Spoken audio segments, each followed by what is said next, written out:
અમદાવાદ બ્લાસ્ટને 10 વર્ષ પૂર્ણ થયા છે। બ્લાસ્ટની ધુજારીઓ તો 10 વર્ષે શમી ગઈ, પણ યાતના ઘા છે જે હજુ પણ રૂઝાયા નથી। સંદેશ ન્યૂઝ આજે પહોંચ્યું છે બોમ્બ ડિસ્પોઝલ સ્ક્વોડના એ સિનિયર અધિકારી પાસે, જેની કાબિલે દાદ હિંમતથી મોટી ખુવારી અટકી ગઈ છે।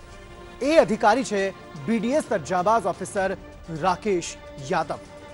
આવો સાંભળીએ શું કહી રહ્યા છે રાકેશ યાદવ। જીવતા બોમ્બને જેણે નકામા બનાવીને અડધા કરોડ અમદાવાદીઓના સાચા રક્ષક તેઓ બને।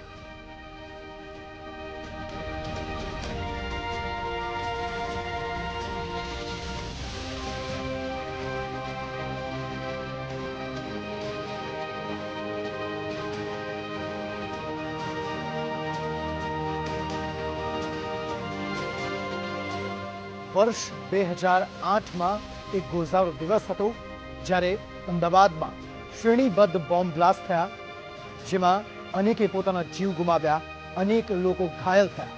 પરંતુ આ ઘટનાક્રમમાં અનેક અધિકારીઓએ પોતાના જીવની પરવા કર્યા વગર પણ અમદાવાદીઓના જીવ બચાવ્યા, અને તેમાંના જ એક છે આ અધિકારી, જેમણે બોમ્બ ડિસ્પોઝ કરીને અનેક અમદાવાદીઓના જીવ બચાવ્યા।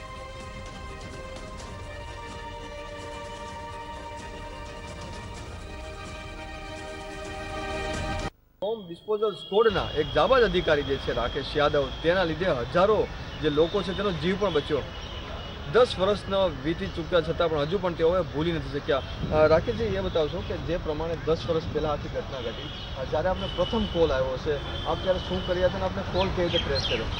અમને જ્યારે પ્રથમ કોલ મળ્યો હતો એ વખતે હું મારી ઓફિસે હાજર જ હતા।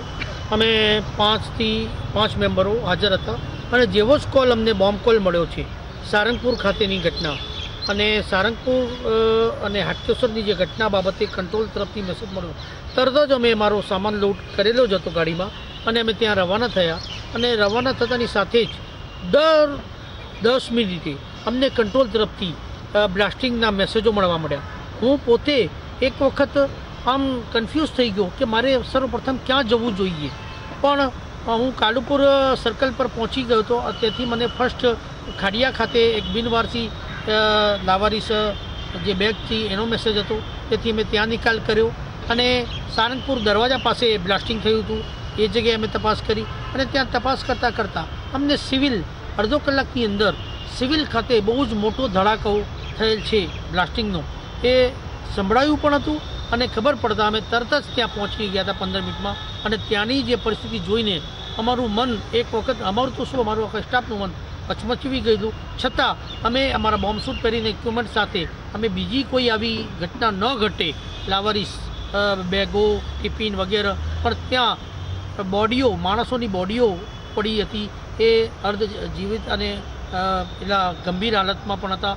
તે જોઈને પણ અમે બહુ અચમચી ગયા હતા, અને ત્યાં પોલીસ, સાઈબાગ પોલીસના માણસો, પોલીસ સ્ટેશનના માણસો અને અધિકારીશ્રીઓ હાજર હતા। તે બધી એમની કાર્યપદ્ધતિમાં લાગેલા હતા, અને અમે અમારી કાર્યપદ્ધતિ ચાલુ કરી, આખી સિવિલ સર્ચ કરી અમે, અને લોકોને આશ્વાસન આપ્યું કે એવો કોઈ પણ પ્રકારનો હવે બીજો બોમ્બ નથી, અને તમે કોઈ નાસભાગ કે ભય ફેલાવો નહીં, કે અફવા ના ફેલાવતા, અને લાવારીસ કે બિનવારસી વસ્તુઓને અડકશો નહીં, અને એના સાથે કોઈ છેડછાડ ના કરશો। સંદિગ્ધ વ્યક્તિને જો તો તરત પોલીસને જાણ કરો, તે બાબતે અમે લોકોને અને લોકોમાં અને બીજા અધિકારીઓને સાથે રાખીને કામગીરી કરી છે। અને આખી રાત અમે લગભગ સવારે 4 વાગ્યા સુધી આખા અમદાવાદમાં જે જગ્યાએ 16 જગ્યાએ બ્લાસ્ટિંગ થયું હતું એ દરેક જગ્યાઓનો મુઆયનો કર્યો છે, અને મુઆયના કર્યા પછી સવારે 7 વાગ્યા પછી અમને તરત જ એક કોલ મળ્યો કે એક જગ્યાએ કોઈ બોમ્બ જેવી વસ્તુ પડી છે હાટકેશ્વર અમરાઈવાડી ખાતે।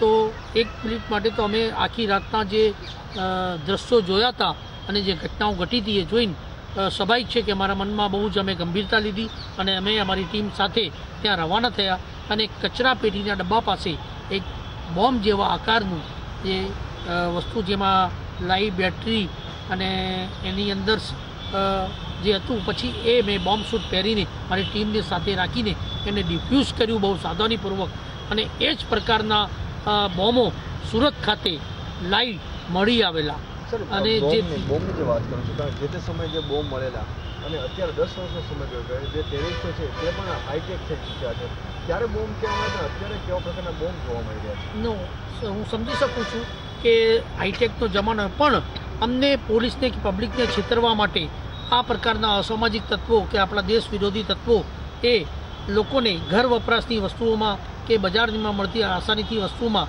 એની અંદર કોઈ પણ વિસ્ફોટક સામગ્રીઓનો અને આઈડી બનાવીને એને સારી રીતે મૂકે છે.